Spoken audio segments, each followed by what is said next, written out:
(2012년) 새해가 밝았습니다. 새해 하나님께서 주시는 놀라운 은혜와 복이 여러분 가운데 충만하시기를 주의 이름으로 축원을 드립니다. 오늘 말씀에 보면 우리가 믿는 하나님은 우리에게 복을 주시기를 원하시는 하나님이라고 분명히 말씀하고 있습니다. 그렇습니다. 하나님은 복의 근원이 되시기 때문에, 복의 원천이 되시기 때문에 우리에게 늘 복을 준비하시고 복을 주시기를 원하고 계십니다. 그래서 하나님께서 복을 주셔야 우리가 복을 받습니다. 하나님께서 사업을 창대케 주셔야 사업이 창대해질 수 있습니다. 또 하나님께서 왕성하고 번창한 복을 주셔야 우리가 왕성하고 번창해질 수가 있습니다. 또 하나님께 큰 부자가 되게 해야 우리가 부자도 될 수가 있습니다. 모든 것이 하나님의 손에 달려있다는 것은 우리가 잘 알고 있습니다. 그런데 그런 놀라운 복이 무조건 아무렇게나 아무에게 임하는 것은 결코 아니라는 사실을 우리가 발견할 수가 있습니다. 모든 것에는 길이 있습니다.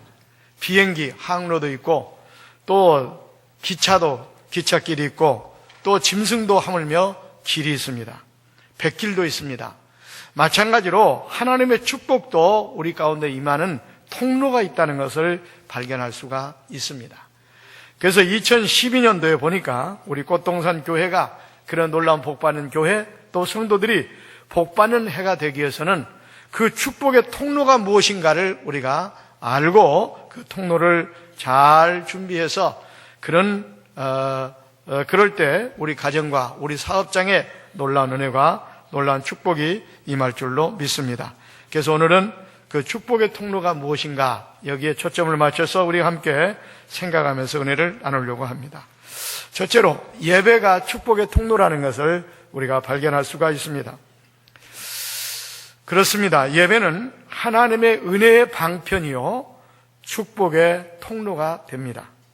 하나님은 예배를 통해서 우리를 만나주시고 또 예배를 통해서 우리에게 은혜와 복을 주신다는 사실을 발견할 수가 있습니다. 그렇기 때문에 예배가 바로 축복의 통로다, 그런 말씀입니다. 그러므로 우리가 하나님께 복을 받으려고 한다면 절대로 예배를 소홀히 해서는 안 된다는 사실을 우리가 분명하게 기억을 해야 됩니다. 왜냐하면 예배를 통해서 하나님께서는 우리에게 복을 주시기 때문에 그렇습니다. 또 엄밀히 말씀을 드린다면 우리 인간이 이 땅에 존재하는 목적이 바로 예배를 드리기 위해서 존재한다 해도 틀린 말은 아닙니다. 왜냐하면 소요문답 제1문에 보니까 인간이 존재하는 목적이 하나님을 영화롭게 하고 그를 영원토록 즐거워하는 것이라고 말씀하고 있습니다. 하나님께서는 예배를 통해서 영광을 받으시고 예배를 통해서 기쁨을 받으시기 때문에 예배야말로 우리가 이 땅에 존재하는 목적이 될 수가 있다고 하는 사실입니다. 그러면서 생각해 볼 때 예배보다 더 중요한 것은 없다, 이렇게 말씀을 드릴 수가 있겠습니다.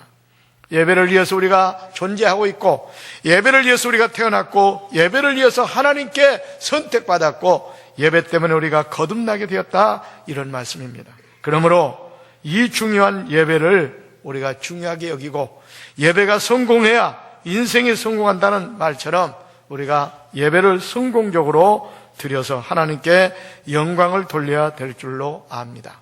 그러므로 어떤 일이 있다 할지라도 주의를 어기지 마시고 성수하시고 하나님 앞에 나와 우리의 몸과 마음과 정성을 다하여 올바른 예배를 드림으로 하나님의 놀라운 은혜와 축복을 받는 우리 꽃동산의 가족들이 다 되시기를 주의 이름으로 축원을 드립니다.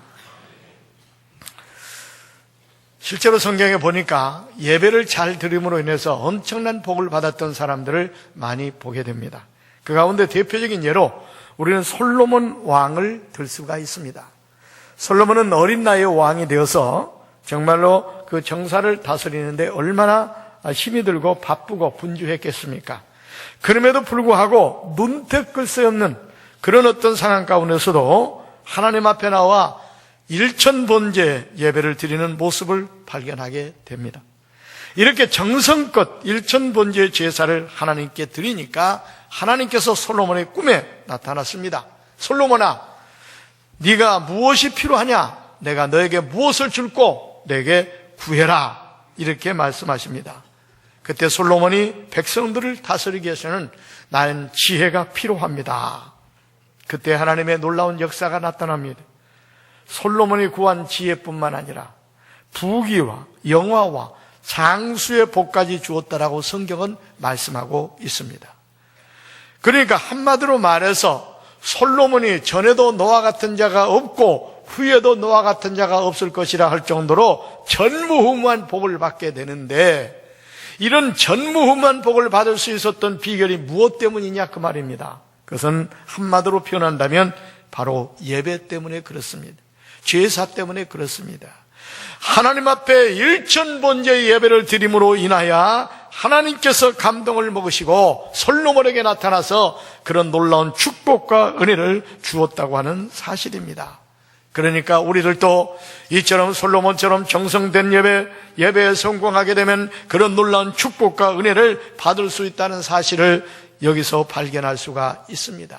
그래서 예배는 바로 축복의 통로가 된다고 하는 사실입니다. 그런데 문제는 바로 그렇습니다. 솔로몬이 예배를 잘 드릴 때는 그런 엄청난 축복의 주인공이 됐지만, 문제는 바로 뭐냐? 하나님께서 그런 엄청난 축복을 주다 보니까 날마다 부유하고 윤택한 삶을 살게 됩니다. 나라도 번창하게 됩니다. 평안하게 됩니다. 부귀와 영화의 복을 누리며 하루하루를 살다 보니까 결국은 문제가 생깁니다. 타락하게 됩니다. 배부르고 등 따시다 보니까 하나님께 예배를 소홀히 합니다. 예배를 드리기는커녕 오히려 술과 고기와 여자로 낙을 삼고 세속적인 쾌락에 빠지고 말았습니다. 그 결과 어떻게 됐습니까? 강성했던 그 나라가 기울어지고 나라가 두 동강이가 되어버리고 말았습니다. 아니, 전무후무한 축복의 주인공이 왜 이처럼 비참한 인생이 되고 나라가 기울어지고 말았습니까? 그것은 바로 뭐냐? 하나님께 드리는 예배를 등한히 하고 세상적인 쾌락에 빠졌기 때문에 결국 그렇게 망하게 되었다는 사실을 우리가 분명하게 발견할 수가 있습니다. 예배에 성공할 때는 그렇게 엄청난 전무후무한 축복을 받았지만은 예배에 실패함으로 인하여 바로 패배자가 되고 말았다고 하는 사실입니다. 그렇기 때문에 우리가 이처럼 예배가 축복의 통로이기 때문에 예배를 하나님 앞에 잘 드리는 일은 무엇보다 중요합니다. 2012년도에 정말 여러분들이 진정의 복을 받기를 원하십니까? 그러기 위해서는 예배를 잘 들으시기 바랍니다. 어떤 일 때라도 주일 예배를 빠지지 마시고 공예배 열심히 참여하여 정성을 다하여 바른 예배를 하나님께 드림으로 하나님께 영광을 돌리고, 그 예배가 축복의 통로이기 때문에 예배를 통하여 그 놀라운 복을 받는 한 해가 되시기를 주의 이름으로 축원을 드립니다. 두 번째로는 순종이 복의 통로입니다. 신명기 28장 2절에 보니까 이런 말씀이 나옵니다. 하나님의 말씀을 청종하라. 그런 모든 복이 내게 임하리라. 거기서 말하는 복은 물질의 복, 건강의 복, 자녀의 복, 나가도 복을 받고 들어가도 복을 받고 엄청난 인생에 살아가는 데 필요한 모든 복들을 거기서 전부 다 얘기하고 있습니다. 어떤 자에게요? 하나님 말씀을 순종하는 자에게 이런 놀라운 축복을 주시겠다는 말씀입니다. 그러니까 결국 뭐냐? 하나님 말씀에 순종하는 것이 축복의 통로가 된다는 것을 확실하게 여기서 발견할 수가 있습니다. 그렇습니다. 실제로 아브라함이 왜 그가 축복의 조상이 되었습니까? 왜 복의 근원이 그가 되었습니까? 그것은 한마디로 말해서 하나님 말씀에 순종했기 때문에 그렇습니다. 너는 본토 친척 아비집을 떠나 내가 내게 지시할 땅으로 가라. 하나님의 명령이 떨어졌습니다. 그런데 아무 생각도 없이 계획도 없는 상황에 하나님 말씀이기 때문에 무조건적으로 그 말씀을 따라갔습니다. 이게 바로 아브라함의 순종입니다. 그 결과 바로 믿음의 조상, 축복의 근원이 될 수가 있었던 것입니다.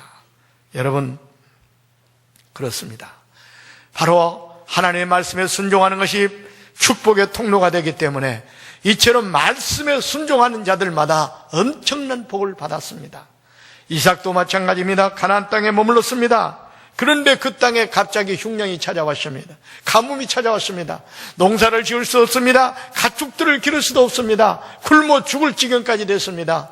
그래서 애굽으로 내려가려고 하는데 하나님께서 애굽으로 내려가지 말라, 그곳에 정착해라, 머물러라. 근데 놀랍게도 하나님 말씀이기 때문에 그곳에 정착했습니다. 농사를 지었습니다. 그런데 놀랍게도 한 해에 100배를 수확을 거둬서 마침내 거부가 되었다고 창세기 26장 12절에 13절에 분명히 말씀하고 있습니다. 그러면은 아니 그 불안 가운데서, 아니 그 가뭄 가운데서, 흉년 가운데서 어떻게 하루아침에 거부가 될 수가 있었느냐? 창세기 22장 12절 하반절에 여호와께서 복을 주심으로 이렇게 말씀하고 있습니다. 그러면 도대체 이삭이라는 사람이 어떤 사람이었기 때문에 하나님께서 그렇게 복을 주었습니까? 바로 이삭이 하나님 말씀에 순종했기 때문에 그렇습니다. 인간적인 생각으로 보면 다시는 순종하기 어려운 상황이었습니다. 처자식을 먹여 살려야 되는데 가뭄이 찾아왔습니다. 흉년이 찾아왔습니다. 그럼에도 불구하고 거기에 머무라고 하는 하나님의 명령, 하나님의 말씀에 순종하기가 그렇게 쉽지는 않았습니다. 그러나 하나님의 말씀이기 때문에 아멘하고 순종함으로 인하여 그런 놀라운 축복의 주인공이 될 수가 있었다고 하는 사실입니다. 여러분이 정말로 이런 놀라운 축복의 주인공이 되기를 원하십니까? 그렇다고 한다면 하나님의 말씀에 아멘하고 순종하시기를 바랍니다. 왜냐하면 바로 이 순종이 바로 축복의 통로가 되기 때문에 순종하는 자에게 하나님의 복이 물붓듯 부어지는 그런 놀라운 역사가 나타나게 되는 것입니다. 보십시오. 이스라엘 백성들도 마찬가지입니다. 가나안 땅을 향해 가는데 요단강의 앞을 다 가리고 있었습니다. 그런데 하나님께서 여호수아를 통해서 말씀하십니다. 제사장들을 앞세우고 그 요단강을 건너라는 겁니다. 근데 보십시오. 요단강 물이 넘실거립니다. 사실은 법궤를 메고 제사장자들이 그 물에 뛰어든다고 하는 것은 쉬운 일이 아닙니다. 그럼에도 불구하고 그 요단강 물에 발을 내디디라는 겁니다. 어떤 면을 볼 때 물에 빠져 죽을 수밖에 없는 그런 상황입니다. 그러나 하나님 말씀이기 때문에, 주의 종을 통해 주신 하나님 말씀이기 때문에 제사장들은 바로 법궤를 메고 요단강에 물이 창이란데 그곳에 발을 내딛는 순간 기적이 일어났습니다. 요단강이 갈라졌습니다. 그리고 마른 땅처럼 그들이 그 땅을 건널 수가 있었습니다. 여러분, 이런 기적이 어떻게 일어났습니까? 하나님 말씀에 순종했기 때문에 일어난 겁니다. 그뿐입니까?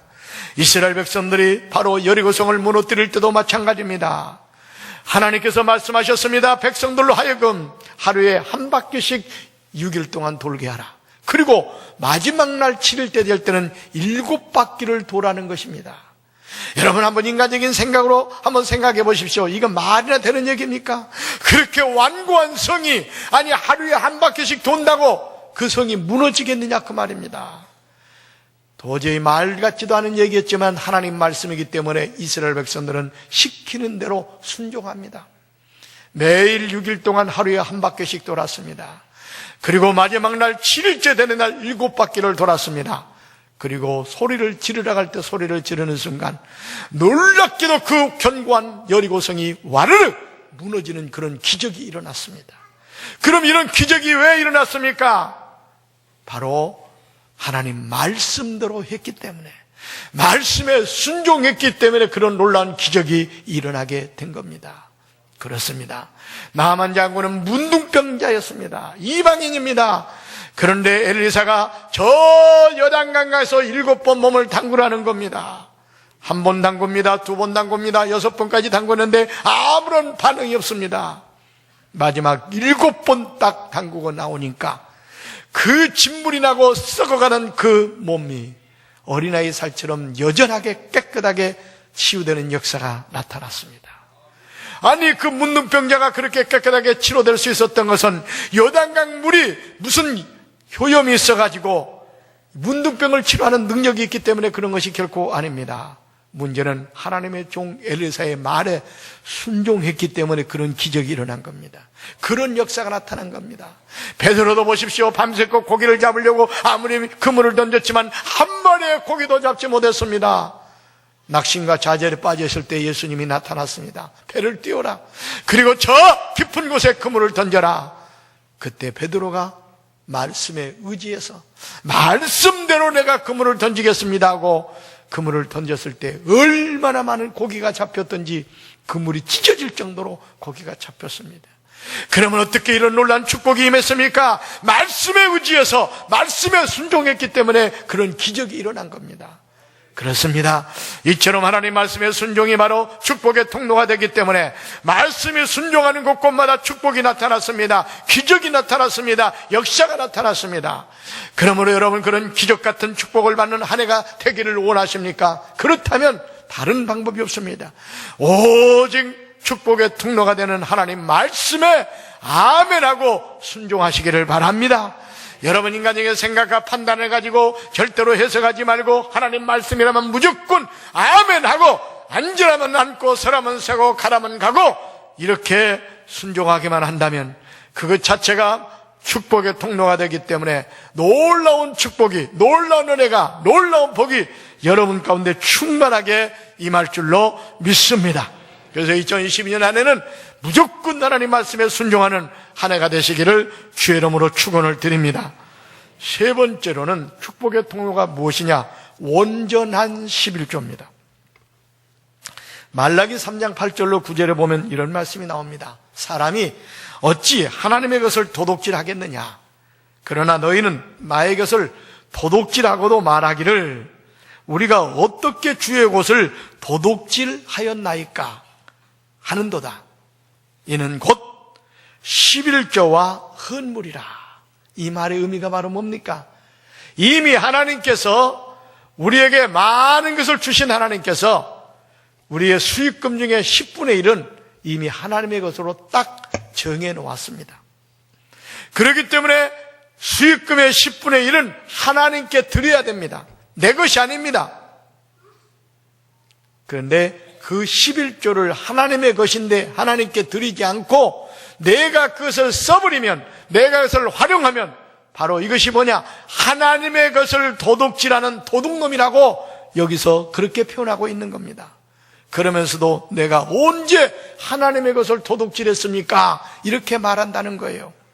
다른 것이 아니다. 네가 11조와 헌물을 드리지 않은 것이 바로 내 것을 도둑질하는 도둑놈이다. 이렇게 말씀하고 있는 겁니다. 그렇습니다. 여러분 분명히 기억하십시오. 우리의 수익금의 10분의 1은요 하나님의 것입니다. 우리에게 물질을 주신 분이 하나님이십니다. 그 하나님의 것이기 때문에 그것은 하나님 앞에 온전히 그것을 드려야지, 그것을 내 생활비로 내 필요에 따라 쓰게 되면 하나님의 것을 갈취하는 것이고 하나님의 것을 도둑질하는 겁니다. 그런데 한번 생각해 보십시오. 하나님의 것을 도둑질하고 어떻게 하나님께 우리가 복을 받을 수가 있겠습니까? 하나님께서 어떻게 도둑놈에게 복을 주겠습니까? 그러므로 오늘 이 중요한 사실을 기억하고 그래서 온전한 11조를 드릴 때 우리가 복을 받지, 그렇지 않으면 오히려 어떻게 되느냐? 복을 받는 것이 아니라 저주를 받는다고 성경은 말씀합니다. 이렇게 말합니다. 너희 곧 온 나라가 나의 것을 도둑질하였으므로 너희가 저주를 받았느니라.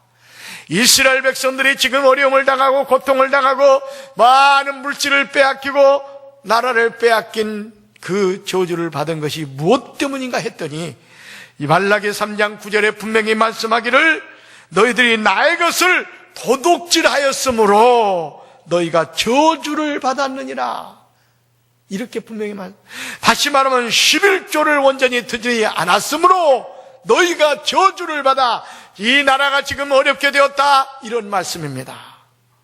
이게 바로 말라기 3장 8절로 9절에 나오는 말씀이에요. 내 말이 아닙니다. 그 다음에 10절로 11절에 이렇게 말합니다. 만군의 여호와가 이르노라. 너희의 온전한 11조를 창고에 들여 나의 집에 양식이 있게 하고 그곳으로 나를 시험하여 내가 하늘문을 열고 너희에게 복을 쌓을 것이 없도록 붙지 아니하는가? 보라, 만군의 여호와가 이르노라. 내가 너희를 위하여 황충을 금하고 너희 토지 소산을 멸하지 않게 하고 너희 밭에 포도 과일이 기한 전에 떨어지지 않게 하리라. 얼마나 놀라운 축복입니까? 이건 뭘 말하느냐? 아까는 11조를 드리지 않는 자들에게는 하나님께서 저주를 내린다고 했는데 온전한 11조를 한번 드려보아라. 그러면 내가 너의 창고가 넘치도록 흔들어 채워주겠다. 그뿐만 아니라 너희 밭에 황충을 금해서 너희 소산을 멸하지 않게 할 뿐만 아니라 너희 밭에 과일이 기한 전에 떨어지지 않도록 해주겠다. 얼마나 놀라운 축복과 은혜입니까? 어떤 자에게요? 온전한 11조를 드리는 자에게. 그러니까 바로 11조가 온전하게 드리는 것이 축복의 통로라는 사실을 여러분 분명하게 기억을 해야 됩니다. 아니, 나는 11조를 드리는데도 왜 나는 복을 못 받습니까? 내가 볼 때는 온전한 11조를 안 드리기 때문에 그렇습니다. 어떤 사람은 11조라는 딱 제목은 붙여서 헌금을 드리는데 보니까 그냥 몇 푼 드리고 그걸 11조헌금 이렇게 드려요. 아닙니다. 우리가 11조를 드릴 때 오늘 말라기 3장에도 보니까 온전한 11조라는 표현이 나옵니다.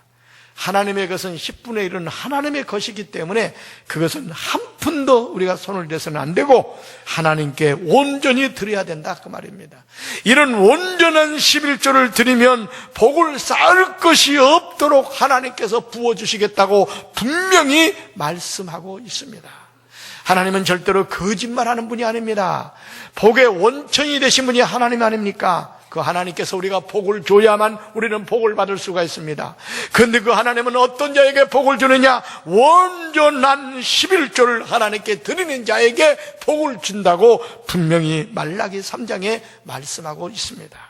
여러분, 진정으로 복을 받기를 원하십니까? 그렇다면 온전한 11조를 드려야 됩니다.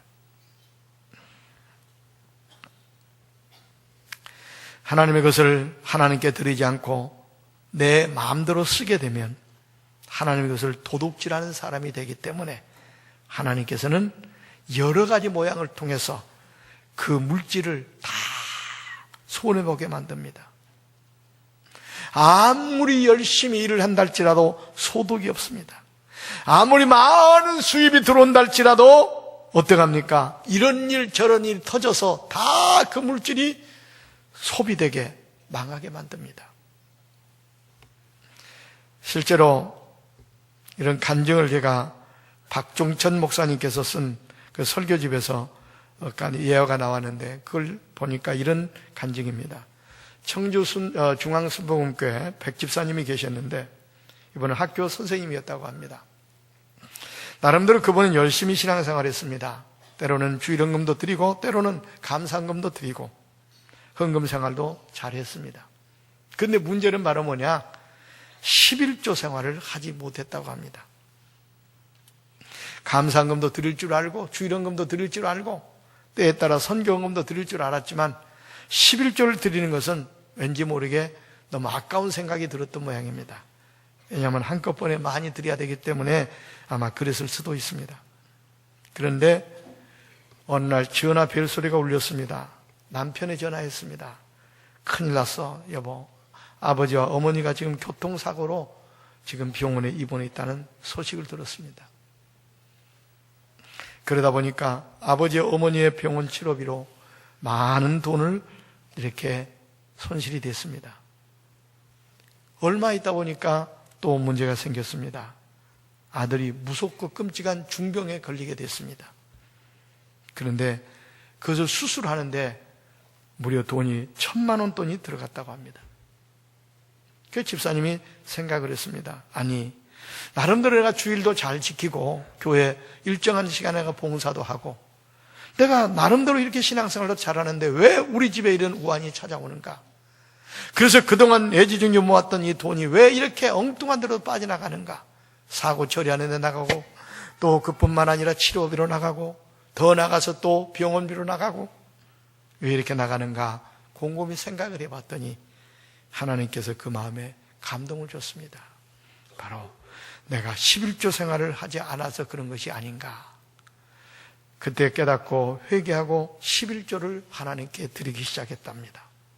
근데 놀라운 사실은 11조를 드리고 나서 1년 안에 그 가정에 놀라운 변화가 일어나기 시작했다는 겁니다. 어떤 일이 있었느냐? 남편이 예수를 믿지 않았는데 교회를 어느 날 갑자기 따라오더라는 겁니다. 또 그뿐만 아닙니다. 남편이 그 고질적인 치질병으로 엄청나게 고생을 했는데 많은 약을 써봤지만 고치지 못했는데 교회를 나오면서 놀랍게도 그 병이 깨끗하게 치유되는 그런 역사가 나타났다는 겁니다. 그뿐만 아니라 아들이 일본에 있는 대학에 합격을 해서 유학을 가게 됐고 딸은 교수로 임용이 됐고 또 본인은 학교 교장으로 승진되는 그런 놀라운 축복이 나타났다는 겁니다. 아니 11조를 드리지 않을 때는 가정의 우환이 찾아와서 그렇게 애지중지 모았던 돈이 다 나가버리더니 시집교 생활을 하고 난 1년 안에 이렇게 엄청난 축복이 그 가정에 임하게 됐다는 그런 간증입니다. 그렇습니다. 이런 간증들은 우리가 책을 읽다 보면 많이 찾아볼 수가 있습니다. 이래서 11조를 드려본 사람만이 11조가 축복의 통로라는 사실을 압니다. 여러분, 정말 여러분이 복받기를 진정으로 원하십니까? 그렇다면 2011년도는 아깝게 생각하지 말고 이미 10분의 수익금의 10분의 1은 하나님의 것입니다. 그 하나님의 것을 손대고 도둑질하고 어떻게 우리가 하나님께로부터 복을 받을 수가 있겠습니까? 그러므로 온전한 11조를 꼭 드리시기 바랍니다. 우리가 권사 한수 집사를 뽑으면서 미리 이렇게 헌금 명단을 쭉 보니까 참 아쉬운 것은 너무나 많은 분들이 11조를 하되 형식적으로 하는 분들이 많고 많은 분들이 믿음이 부족해서 그런지 11조를 드리지 않은 분들이 너무 많다는 걸 알았습니다. 그러니까 우리가 이 모양 이 꼴로 살아가는지도 모릅니다.